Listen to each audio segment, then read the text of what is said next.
Welcome back to Your Story Medicine. Today, I am with a returning guest, Justin Michael Williams, who is an author, transformational speaker, and top 20 recording artist.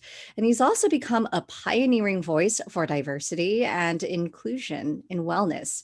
From growing up with gunshot holes outside of his bedroom window to sharing the stage with Marianne Williamson and Deepak Chopra, Justin knows well the pain of adversity and the power of healing to overcome. He has since been featured by the Wall Street Journal, Grammy.com, Billboard.com, every freaking platform you can think of that you're probably reading, he's on. But what is so beautiful is that since we last spoke, by the way, if you want to see the last interview we did, go to the website. It was a fire interview of Justin's birthing of his book. Yeah. Drum roll. Stay woke. Stay woke. A meditation guide for the rest of us. And the first time you announced that you were writing this book was during our interview. And look how beautiful. Look how beautiful. I get and to now carry you're holding it it in your hand. I'm holding it in my hand. It's like a baby that I'm just like I'm gonna take good care of you because I know that you're also going to take care of me.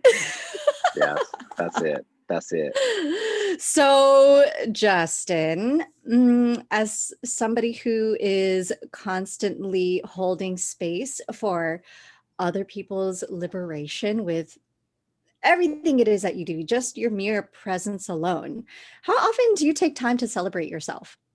Oh, that is such a good question. That is such a good question. And before I say anything else, so that I can just ease people's minds of like why I'm in the car, can I just like give people a moment? Because I know anybody listening, you might hear sounds in the background, and anybody watching, you will see that I'm in the car. And it's because I had to go get COVID tested to be able to go see my family for the holidays. And the COVID test took 2 hours longer than it was intended to plan. And I did not want to reschedule this interview because it was so important to me to talk to you. And so I said, you know what, we're doing it in the car. So this is the situation that we're in right now. And it feels like what's so funny about that leading into celebration is like, I feel like one of the things that 2020 has shown us is like just celebrating like the truth of whatever the fuck your life actually is.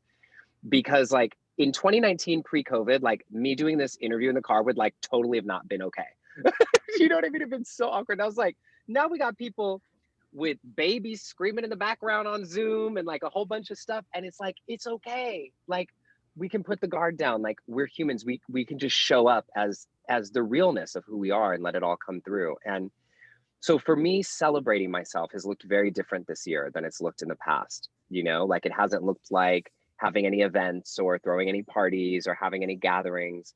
But what it's looked like is really being with myself and having that inner celebration to tell myself, like, you're doing it, man. Like, even in the moments that it feels challenging, even the moments when you feel overwhelmed, even in the moments when you don't even know what's going on, like, you're showing up and you're doing it. And like, that is something that I think each of us needs to celebrate ourselves more for as we go through this next year.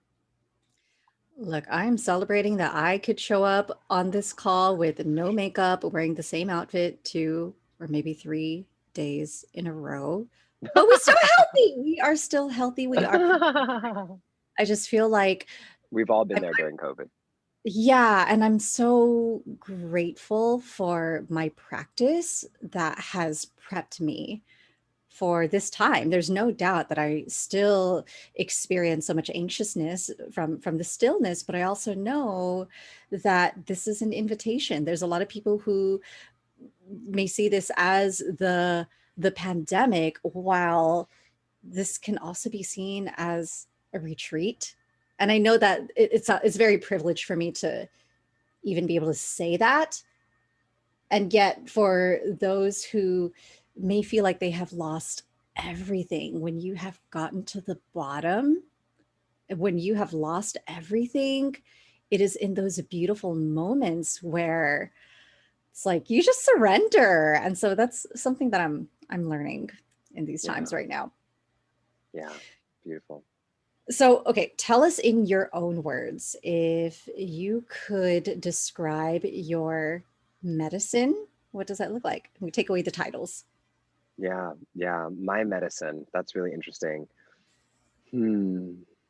I think about my medicine into the world is authenticity. And that, like, that would be like the label on the cover, you know. And it's about, I think, the journey that I've been on, you know, growing up, uh you know, a little boy in the hood who was closeted and hiding my true self. Like, just every single thing about my true self was completely hidden in the shadow, and that bringing light into that shadow and the light of awareness into that shadow and liberating my authentic self has allowed me not to say, like, here I am now, let me liberate your authenticity, but literally it allows me to show up and, like, be a mirror for people to see the authenticity that is trying to bloom through in their own selves. And so the medicine that I like to bring to the world is, like, literally, and everybody can do this in their own way, is just like actually just showing up as me and holding space for people to show up as themselves and asking them the right questions that help them even know what that even means. Who are you? What do you have to bring to the world? What do you want to bring to the world? There's a UPS truck next to me. and and just opening up to that gift, you know, of our lives and being fully open to digging into that shadow of what we're hiding from others and what we're hiding from ourselves. And so hopefully my medicine is to help people dig into that a little bit more. I feel like in the personal development world, we put such an emphasis on being yourself, and yet there's a lot of people who are like, I don't even know what that is. Yeah. Yeah.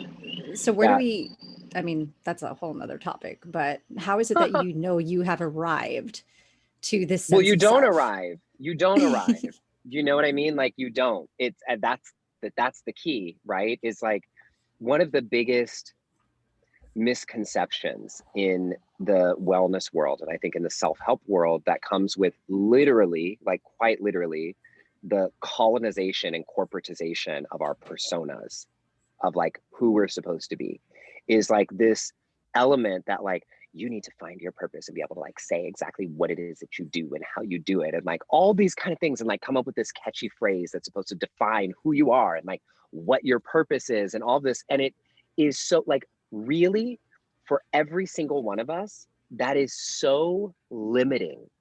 It is so limiting, and that's why it's so hard for us to do. Like, it's so, the hardest thing that I've ever been tasked to do in my career is to try to, like, define who I am and what I do in like one catchy phrase or catchy tagline, right? To like express the authentic. And I know you know this, which is why you're, you know, like laughing with me, because you see that we're asked to do this. And one of the things that I have anchored into for the last couple of years that a mentor told me that has literally changed the trajectory of how I look at this altogether is, I want you to think about this, Jude. So when somebody asks, what do you do? Isn't it interesting that our response is normally a noun instead of a verb?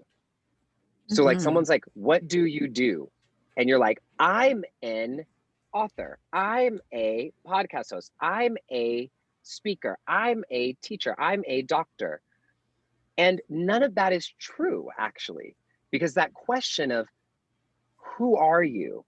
What do you do? What are you being? If we look at it as a verb instead of a noun, we take that limitation off of ourselves and we allow ourselves to go into the truth of what do you do, which is an action. So I've started to get into this phase of when people ask me, what do you do?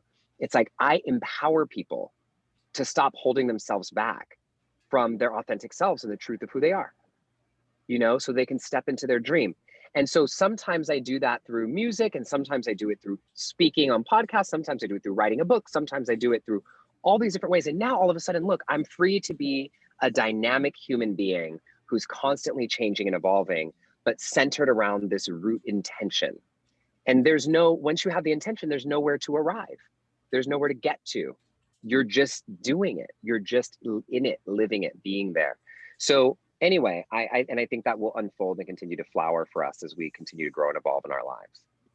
Yeah, I feel like one of the biggest barriers that comes with coaching my clients is this, like, I don't know what to call myself. Am I a transformational coach? Am Yeah. I and then there's so many people who even resist the phrase coach because there's a lot of people who give this industry a really bad rep.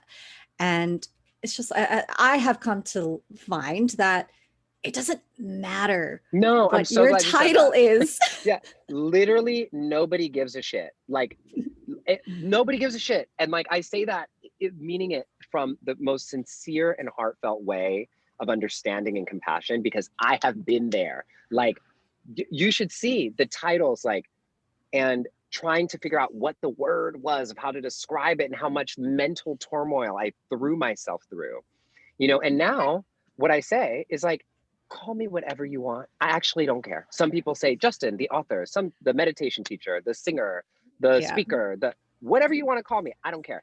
As long as I am showing up. And people spend so much time trying to figure out what to call themselves that they miss the important part, which is, what do you do? And is it effective? And is it working? And is it meaningful? And is it heartfelt? Because if that shows up, people don't even care what you call yourself. You could call yourself a tree spirit.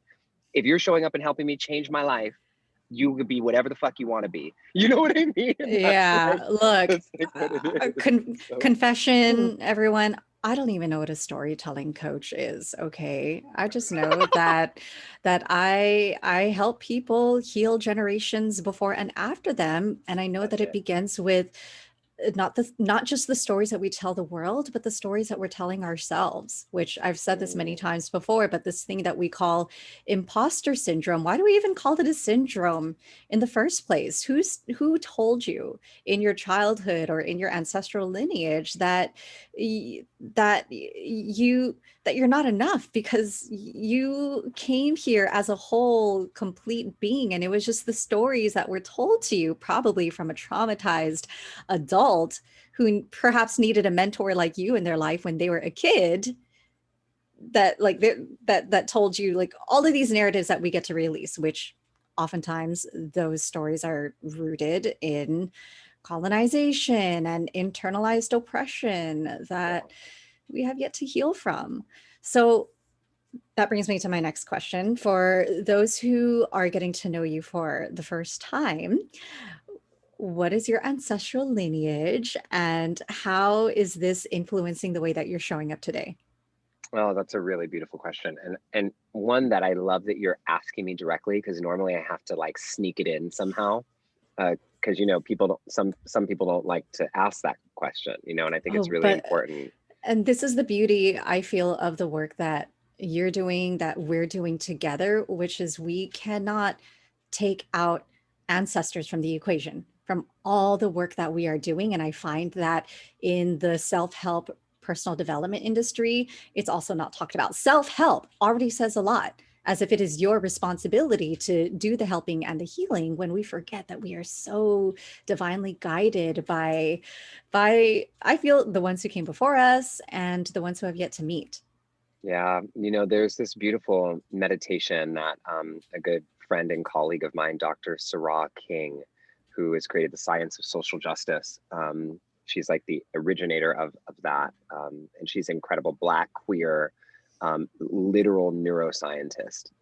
It's just the coolest thing. And she had this amazing guided practice where you imagine like your ancestors, like starting at your very first lineage, like standing behind you, fanning out, and like that you're standing in front of them, and then you just lean back, into their embrace. And then to think of then everybody that comes in front of you, whether it's like biological or not. And it's not about having children, but like everyone who comes in front of you, like I am, will be, and I am not an ancestor, but a descendant of like everyone in the gay rights movement are ancestors of mine, even if I'm not related to them. And there's so many of those things that when we can feel in that we're not alone, there's so much at play, you know, there's so much to play with. And so as I call in, you know, and invoke the spirit of my ancestors, I think back to growing up in a really kind of confusing but absolutely beautifully diverse background that people would be really surprised to hear. So I'm gonna have you guys try to track me on this one, okay? So my dad's African American. My mom is Persian and Italian, but she's adopted into an Italian and Spanish family. So lots of mess, a mix of stuff going on there. And my mom and my dad, so we have this Persian, Italian, Middle Eastern, you know, woman who is in this very Catholic Italian family. And my mom gets engaged to my dad, who's Black, and my family disowned her, disowned my mom because of their own racism and, you know, oppression. And what happened after that was a miracle. My mom gets kicked out of the house and she goes, lives with my dad's family. My dad's mom takes her in. My mom gets married. None of my family came to her wedding. My grandfather on my dad's side walked my mom down the aisle like my great grandfather did. So really amazing thing to witness, like the Black side of my family having this insanely open compassion. Like imagine your son's getting married to this woman. Her family doesn't like you. They kick her out of the house and then you take her in. Do you know what I mean? And like have the whole wedding and pay for the whole wedding, you know? And then my grandparents have this like come to Jesus moment and they have this big Sunday Italian pasta dinner after church. And my grandparents have 9 brothers and sisters and on my mom's side, and they have this meeting and my grandpa said, we want to welcome her back. We want to welcome Barbara back into the family. And it created this complete rupture in our family. So my Italian side, 9 brothers and sisters who came on a boat from Sicily, like that level of connection. They all lived on the same street. And this moment when my grandfather put his foot in the sand and said, I am welcoming my daughter back. Half of the family said, if you welcome her back, we'll never speak to you again. And the other half of the family said, fuck off, we're coming with you. And so it split these 9 brothers and sisters. That's how deep the racism can go, which is pretty wild, right? And they welcome my mom back. Now, the grudge, I'll tell you this with this Italian ancestry, this is how far they held this grudge. They all died, all 9 of them except for one, except for my grandmother. And the 4 and 4 who split, they didn't go to each other's funerals. That's the level of grudge that was held. Meanwhile, 3 of those 4, their kids' ended up with Black people and they still didn't go. So it's just like, it's so wild. So I'm telling you all of that because it has given me something that I didn't even recognize as a privilege until the work that I do now, which is growing up in my house. My parents got divorced when I was 6. I was the only Black man in my house. Put that in context. Like we lived with my grandparents for a while. My grandpa looks more like Santa Claus than he does my grandpa on my mom's side. And so growing up, I was very, very, very, very comfortable around white people. My cousins are blonde hair with blue eyes. And like, here's my little Black ass. I'm like the only Black boy in the family. And so I get into like the health and the wellness world 15 years ago, you know, which at that point was so white. Like I was the only Black person in any room, anywhere. And I wasn't uncomfortable. And I look at that as this privilege now because I recognize that in moments when I was the only Black person in the room learning from these old white teachers, I could hear them because that's what I was doing with my grandpa at home. And I wasn't uncomfortable and I could relate and I could connect and I could go back to my community and take the responsibility of being the beacon to bring the teachings back and translate them in a way that relates, because a lot of the shit that they're talking about doesn't relate to us in so many ways. Like how to, you know, and I'll end on this, is like, I talk about so many things in my book and in my work of like these laws of the universe that need to be amended, just like we're seeing amendments in our constitution of a nation as we're diversifying. For example, how many of us have heard, oh, will your thoughts create your reality? Yep. Tell that shit to the children who are encaged at the border, who've been separated from their parents forever. Did their thoughts create that? No. Tell that to an African-American woman who is having birth trauma and like the rate of death in birth that is only specific to African-American women, not African women in Africa. So it's not a Black thing. It's an African-American problem that Black women die in birth at 3 times the rate of anyone else. Whose thoughts create that? Whose thoughts create George Floyd, knee on the neck? Definitely not ours. Do you know what I mean? And so these ideas of your thoughts create your reality as like a law of the universe can be weaponized if they're not translated into the right context for people. And that is in all of my work, in my book, in everything, is to help make these teachings, these spiritual teachings that originally come from us, to bring them back to us in a way that relates to our very real lives. So that's the big sweep.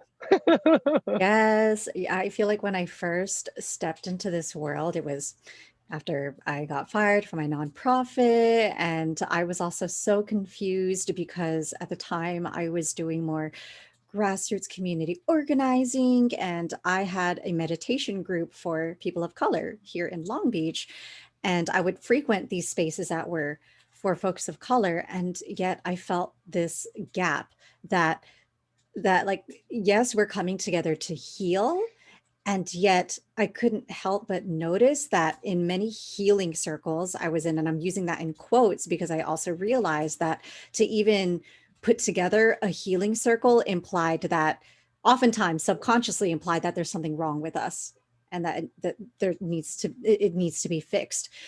And I would just find that we would circle around the problems without actively imagining what an alternative can look like, Yeah. which is how I was led into personal development. And I even have some issues with the term personal development, because again, just like what you're saying, is that this work is often spoken in the context of the individual. It's the individual's problem versus looking at the systemic barriers that have created certain groups to have more or less access than others. And so I feel like you're one of the few people who is in the industry, but is also saying we need to talk about these bigger issues. But the first time I stepped into my first transformational training, and I'm sure you participate in these kind of activities where like you got to look at your shadows and like explore what still triggers you, because that trigger is a limiting belief or whatever. And my training happened to be the weekend that Trump got elected, and it was also the same weekend where we would have our meditation group. And I couldn't go because I was in this training. I paid for it. I couldn't get a refund. It turns out that our meditation group ended up having nearly 30 people in this small room because they were so afraid of going out into the streets to protest that they just wanted a place to be still, to feel safe. And here I am in this other space with predominantly white folks who are telling me in my face that I'm a victim and that I need to change my mindset and that they don't see color. And oh my gosh, why? Okay.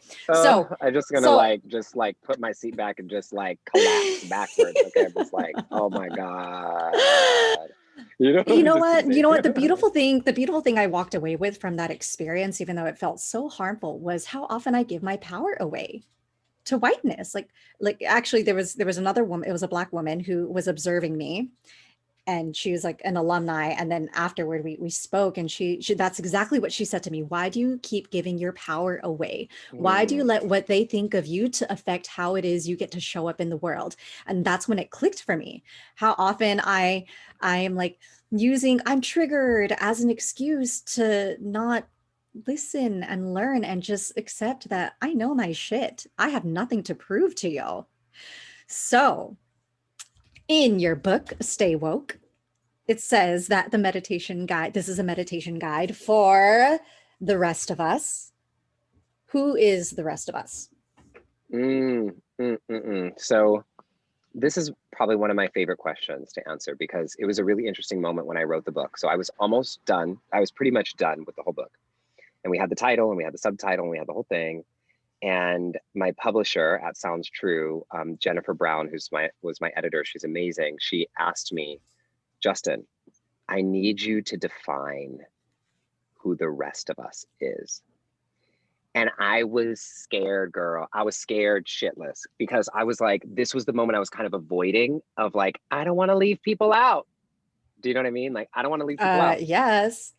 And yeah, and it was this beautiful moment that I had to just lean into and get really honest with myself.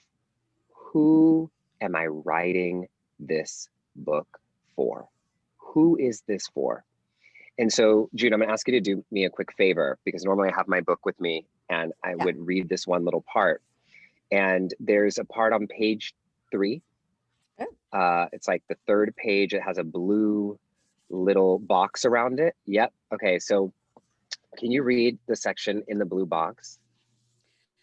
For my Black brothers and sisters, this is for you.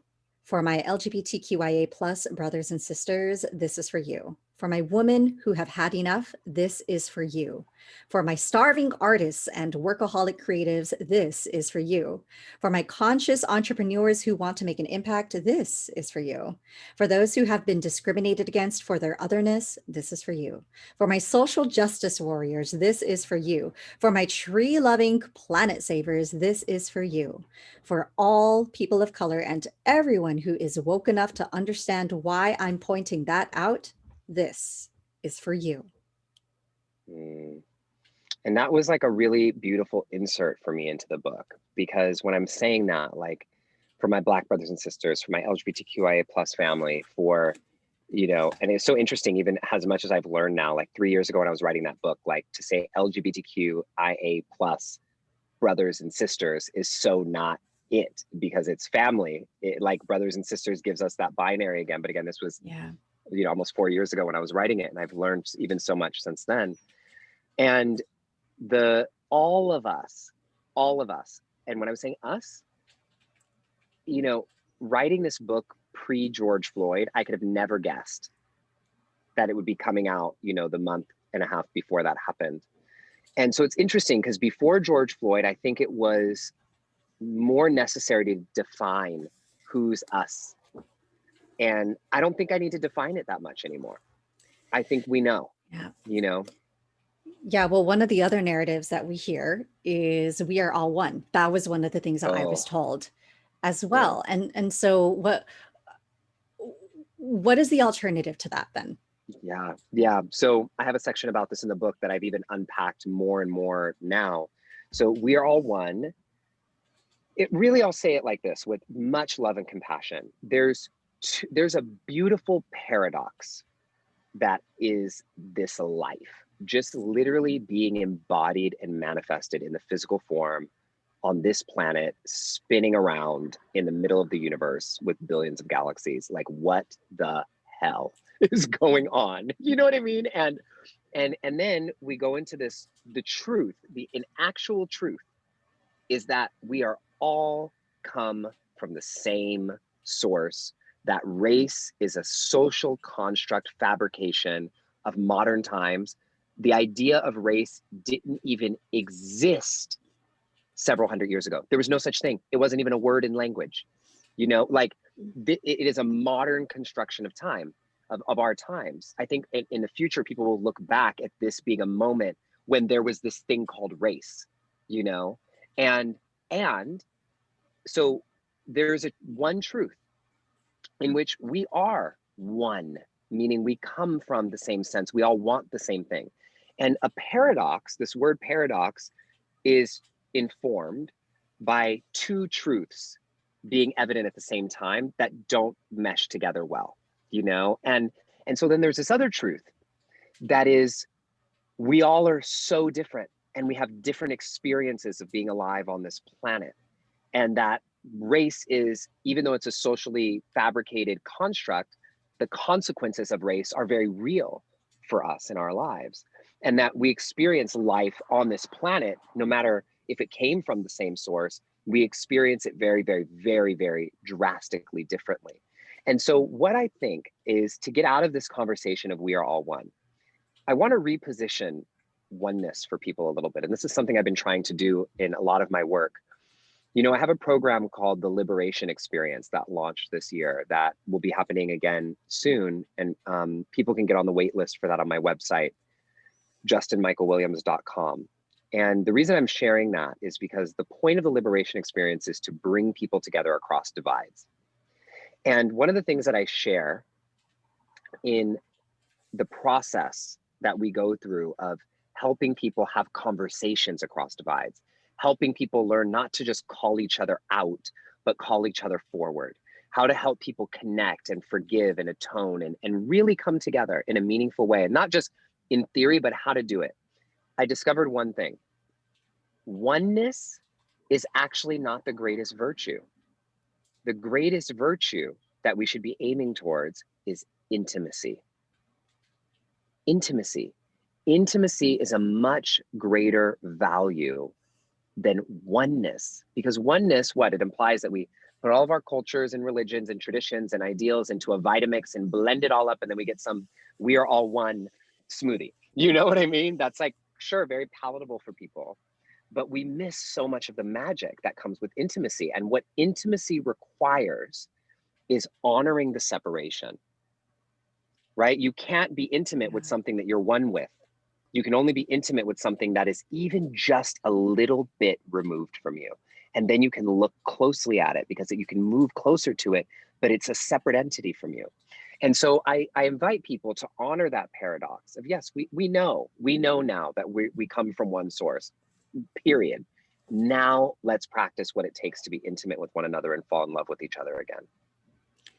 Yes. And I wanted to circle back to what you were mentioning about, like, oh my gosh, I don't know. Do I want to say the rest of us because I want to be accessible to everyone? I don't want to leave anyone out. And I I recently released a solo podcast episode, which was about my decision to continue working with folks of color, predominantly women of color, not because I hate white people, but because but because already running my business now for over 2 years, doing programs that have been all women of color, that we have so much work to do to repair our sense of safety and intimacy Yeah, with one another. yeah, yeah. That's And beautiful. And I'm so glad you're doing that. You know, I'm so, because whew, the spaces are needed. The individual separated affinity spaces are needed, and the infinity spaces of us coming back together are needed. And we yes, all have a space to hold in all of those different opportunities. yeah. And that's my vision. That is honestly my overall vision, that we won't need these spaces anymore because we've worked on ourselves or with each other enough to know that, like, we got each other's back. But that Yeah, time is not here yet, which is why we continue reclaiming intimacy and creating sacred spaces where they don't exist.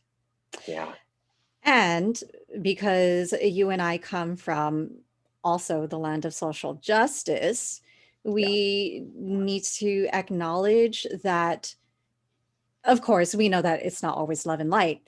That I feel like there's a lot of us who come into this work because of our own healing. And we may use, I don't know, like the movement as a way to actually not do the inner work. And not saying that those are binaries, but that has been my experience, where it's like, oh, spirituality is over there, or that's a distraction. I feel like that's changing now with people like you who are actively talking about the intersections.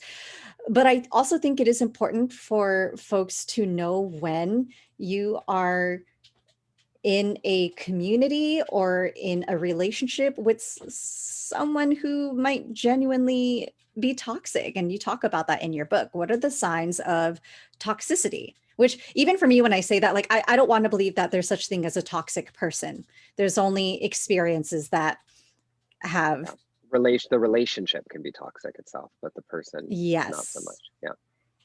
Yeah. So, well, okay. And another thing is like, one of the other things that we hear is like, you can only love someone as much as you love yourself. Oh, Jesus. So Yeah. let's break that down. And Yeah. oftentimes it's like, am I the one that's toxic? Yeah. You know, we have to be really careful because with the self-help world and the personal growth world, we have to be so careful about taking these memeable, quotable, two-sentence, one-sentence lines and embodying that as our truth and then repeating it over and over as a mantra and then letting it become our truth. Because it's interesting, you'll find so many people in the personal growth world who are perpetually single and not by choice, right? Because of this, not just because of this, but one of the many reasons is because of this lie, an actual lie. Like, I'm saying lie, not loosely, that you have to love yourself before you can be loved by someone else, or you can only love someone else as much as you love yourself. That is not true. There is literally no psychological, like any research that has been done in psychiatry, psychology, relationship, that all of it says the exact opposite. What the actual literature says, and what people will know about me as they start getting deeper into my work, is I'm like half woo-woo. I love the woo. I pray, I got crystals, I got the whole thing. And I'm also half total science geek. I geek out on science because I think it's so cool that science is like catching up with what mystics and our ancestors have known for years, and also showing us a different angle of understanding what's actually happening inside of our brains and bodies and emotional field. And so anyway, coming back to that point is this: what the science has shown is that the best way to heal loving yourself or a lack of love of self is to be with someone secure who loves you, because they show you what it looks like to love yourself unconditionally. They show you that. And that is like literally what science, psychology, everything proves. And so we get into this thing, just like with the thoughts create your reality thing and the whole thing, we get into this thing thinking, I can only be in a relationship once I've perfected myself. I'm just going to just focus on me. And then what does that do? It goes back to what you said, June. Like, it goes back to, it puts us in a bubble of my personal growth, of me all alone by myself, disconnected from other people. That's not the real world. The real world is relational. And the best way to grow is not just by reading the books and doing the podcast. That's fantastic. But we're only doing that so that we can show up in our relationships differently, you know? And so I want to set people free on that, of like, you don't have to be perfect to be worthy of love. Yeah. You do not have to be perfect to be worthy of love.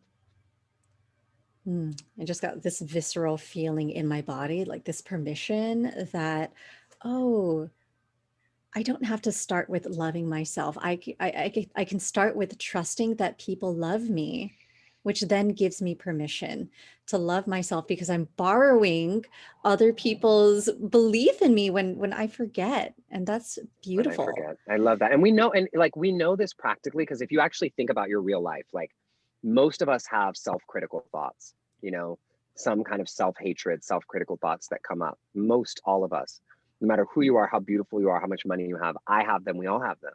And we And call them but imposter or whatever. whatever we want to call them, Yeah. right? The inner critic. But what happens is, like, I think about my nieces. I love the hell out of those girls. Do you know what I mean? Like, I have these 3 little nieces, and they're 4, 1.5, and 1. And oh, I just love them beyond anything I could ever imagine. And, you know, I probably love them in some ways more than I've shown love to myself. So we can see in our own lives with our kids, with our family, with our parents, with like these laws of the universe. You can only love someone as much as you love yourself. Look at your real life. It's not true. Do you know what I mean? It's like Yeah. literally not true. And so I invite people to welcome in some amendments to these things. Okay, so in regards to that, and I can ask this question because you talk about it in your book, you talk about pleasure, Mm-mm. and I think it's easy for us to equate I pleasure was to wondering if just you were gonna go here, girl. I was wondering if you were gonna go there. sex.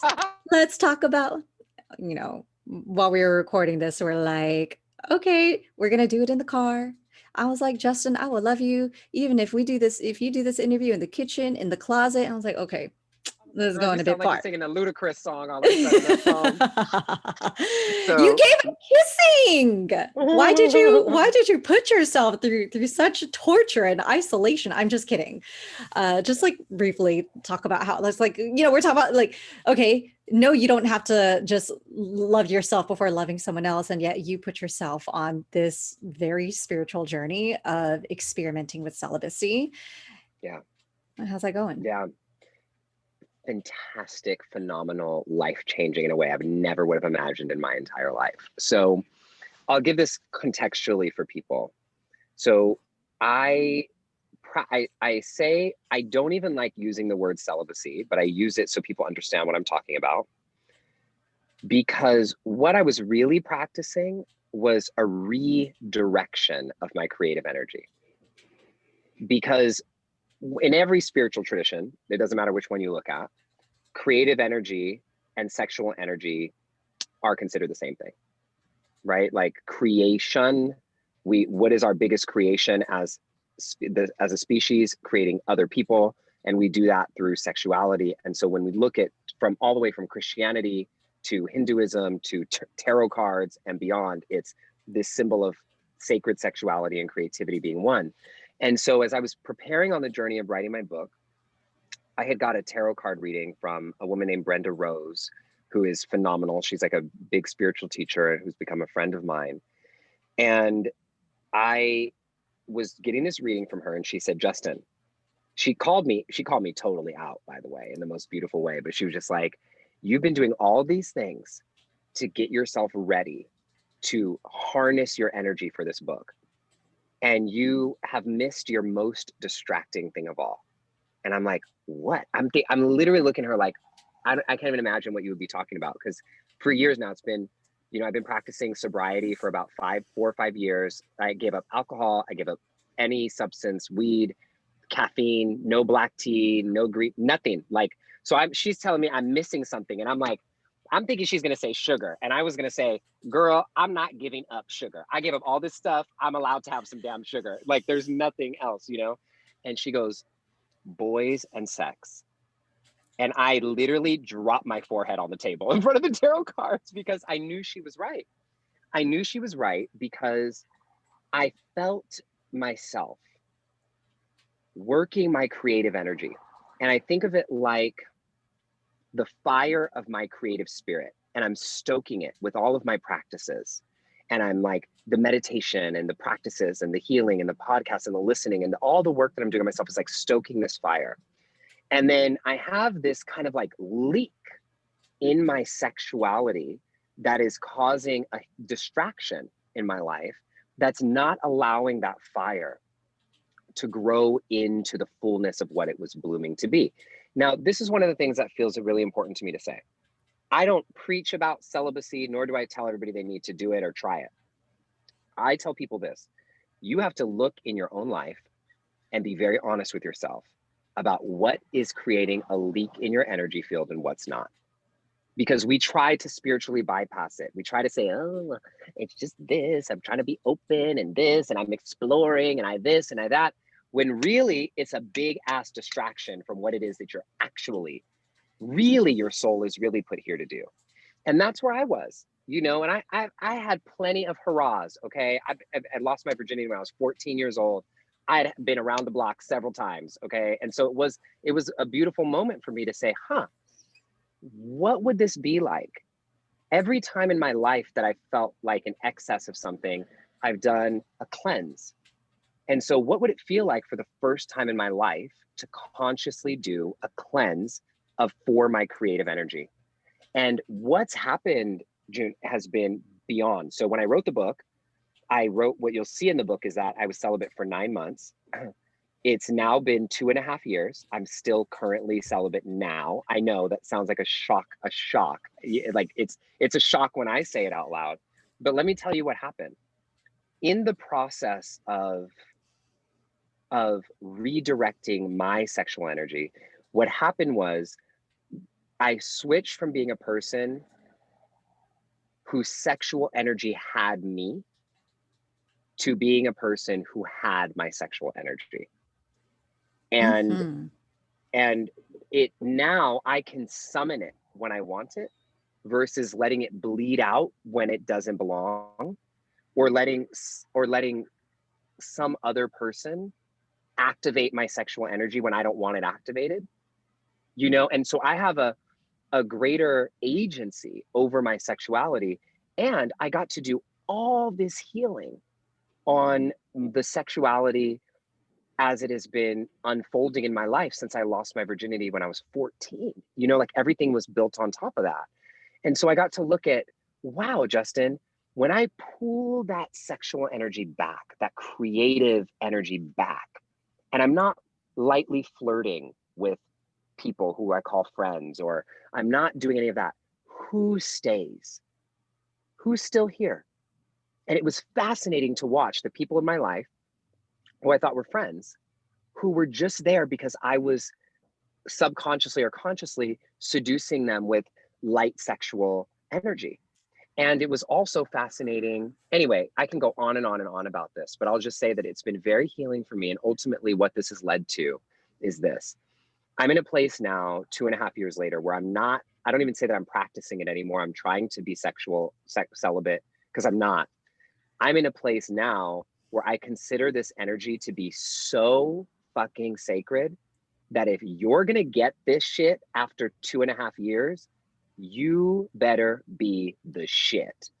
Okay. Like it's going to be like, you got to be able to really show up in a really powerful way and meet me emotionally, spiritually, mentally, physically, meet me. And then I can choose, is this somebody that I want to exchange that level of energy with? And that's just where I'm at. It's transformed me from being, a little bit of a hoe sometimes in my 20s, to being like a nun now, basically. But that's my full story about that. Yeah.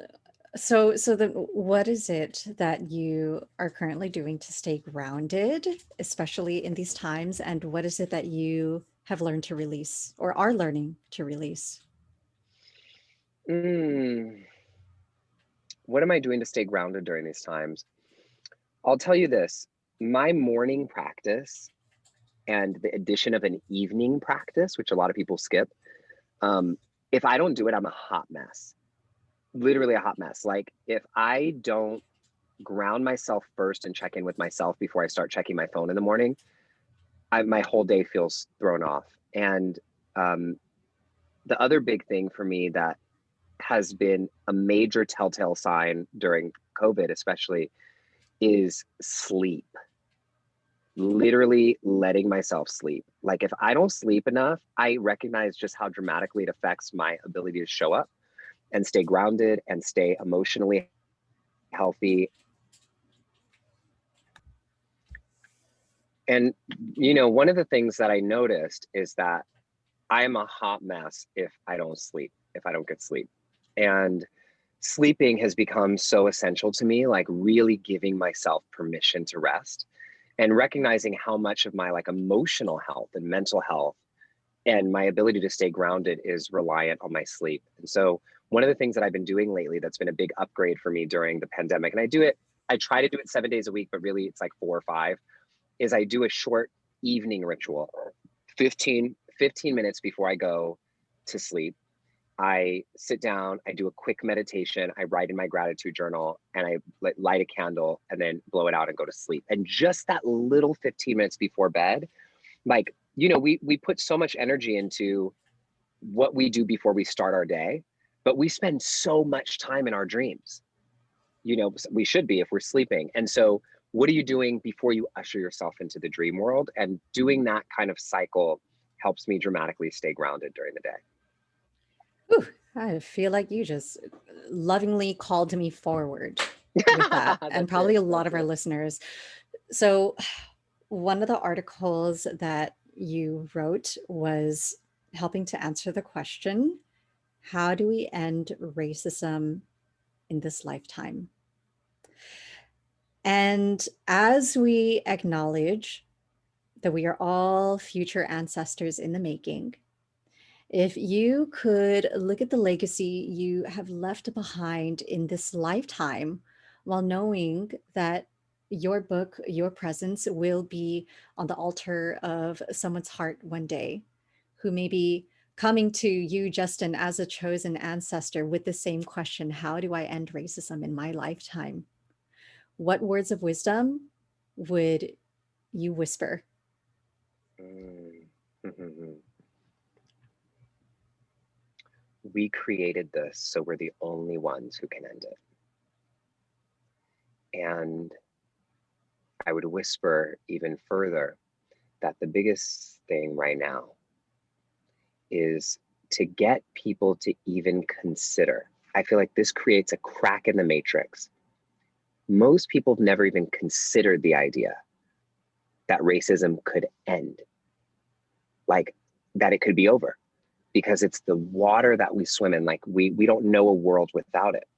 But it's so fascinating to understand, if you really look at the history of this, that racism is a modern invention by white colonizers that came to the United States.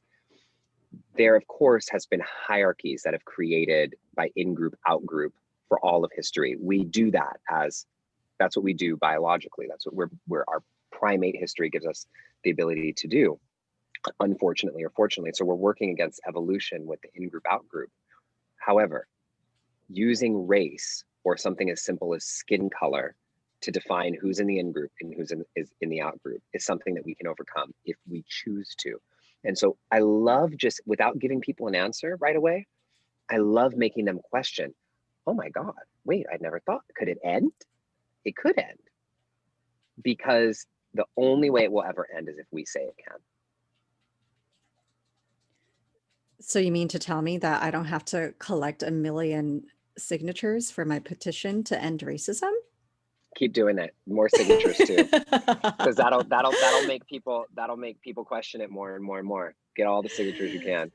Yeah, with that being said, Justin, share with us, what is it you like, where is it that people can go to find you? And if there's an action that people can take in this lifetime Yeah. to start leaving this beautiful legacy of ending racism or just embodying liberation, Yeah. where can people go to know that they don't have to walk this path alone? Yeah. Beautiful. So I'll tell you, I'm the easiest person to find in the planet if you search right. So if you just search Justin Michael Williams, you will find me wherever you search. And if you go to my website, there's tons and tons and tons and tons of free resources available for you. Our community rather, has become so beautiful. We gather every Sunday for something called the Kingdom, and it's online and it's free. And I tell people, it's like if you imagine church, Super Soul Sunday, and a TED Talk having a baby, like all in one. I have live music and inspiration and wisdom from lots of different traditions and slides and action steps, and it's totally free every single Sunday at 11:11 a.m. Pacific time to 11 p.m. Eastern time. And so if you go to justinmichaelwilliams.com and click the Kingdom in the menu bar, you can join us for free and we can stay connected. And there's lots of other things there, but I want to leave you with this. The word liberation is a word that we throw around so often in our world right now. And when we look at the word liberation, it means both becoming free and setting free. That's the definition of liberation. And each of us, I feel, is more comfortable on one of those sides or the other.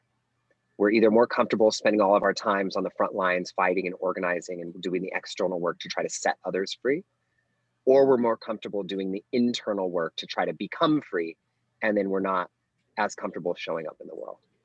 And I think the true power is going to be not just in our communities coming together, but in us truly liberating ourselves so that we can each become free and set others free and do the work that it takes to do both, so that all the external work that we're doing right here on this planet right now, that it can actually have the impact that we want it to make. Because the real revolution starts inside. And that's how we're going to make our change last. Yes, I remember Angel Kyoto Williams when I attended my I first love Rev. people of Yeah. color meditation retreat at Plum Village. She said, if we could sit still together, imagine how much more powerful we will be when we're out there in the streets. Yeah. Woo! Yeah, and that's the beauty of creating sangha, creating communities, whether they are virtual or in person.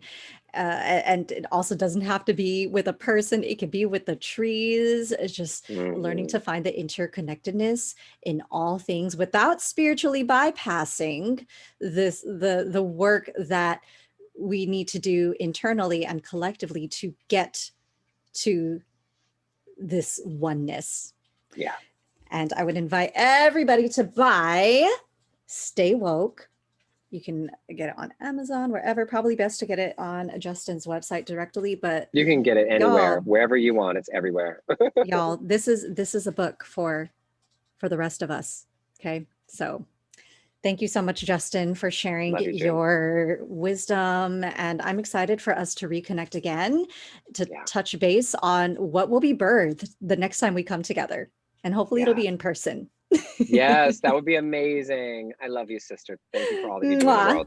Much love.